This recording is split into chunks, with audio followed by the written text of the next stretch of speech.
Salut! Aujourd'hui, dans notre série, pourquoi? On va parler des pommes de terre rouges. Pourquoi sont-elles rouges? Alors, l'origine, comme d'habitude, est la pigmentation. Les pommes de terre rouges obtiennent leur couleur de leur peau grâce à des pigments appelés anthocyaniniques. La chair peut être blanche, jaune ou même rose. L'avantage des pommes de terre rouges, je vous rappelle, anthocyaninique, c'est très très bon pour notre santé. Vous avez les murs, les murs noirs, les couleurs noires, violettes, rouges. Vous voyez, toutes ces couleurs-là sont très très très bons pour notre santé. Donc n'hésitez pas à les mélanger dans vos plats, c'est hyper important. Alors l'avantage de la pomme de terre rouge, nutriments, elles sont riches en vitamine B6, C et en potassium. Les anthocyaniniques ajoutent des avantages antioxydants. Vous voyez, c'est très très bon. Le goût, elles ont une texture ferme et une saveur douce, idéale pour les salades et les plats rôtis. Esthétique, leur couleur ajoute de la variété et une touche d'originalité dans les recettes.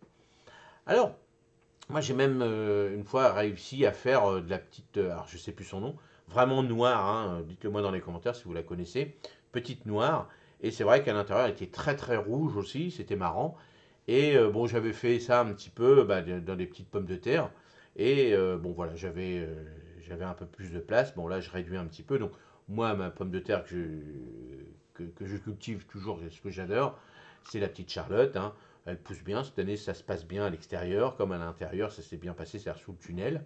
Mais bon, c'est vrai que ça permet quand on a un peu plus de place. Et puis, alors le seul problème, c'est que si moi j'avais réussi à avoir ces petites pommes de terre gratos, parce que quand on regardait, j'ai regardé les prix de ces pommes de terre autres que les traditionnelles, le prix n'était pas donné quoi quand même. Donc bon, c'est pour ça que ça me freinait un petit peu.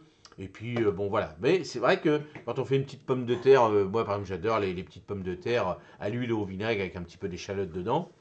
Je mélange ça, tout ça. Et c'est vrai que si on a des petites couleurs comme ça pour agrémenter nos pommes de terre, donc n'hésitez pas, comme on vous a dit, les chairs blanches, les chairs jaunes, même les roses. Alors bien sûr, attention, regardez bien si ces variétés-là sont très très bonnes pour faire des variétés à pommes de terre à l'huile au vinaigre. Parce que des variétés à la cuisson qui tiennent plus ou moins bien, qui sont faites pour les frites, qui sont faites pour la cuisson, pour les purées, vous voyez. Donc faites attention quand vous cultivez vos propres pommes de terre, les cultiver par rapport à ce que vous avez besoin. Si vous adorez les purées, hop, il y a telle variété. Donc vous tapez variété de pommes de terre pour purée, vous tapez dans la barre de recherche, et on va vous donner une liste de variétés de pommes de terre qui correspond aussi, marquez aussi, par exemple, vous dites je suis dans le nord de la France, je voudrais une pomme de terre qui tient pour faire des purées, quelle variété vous me proposez?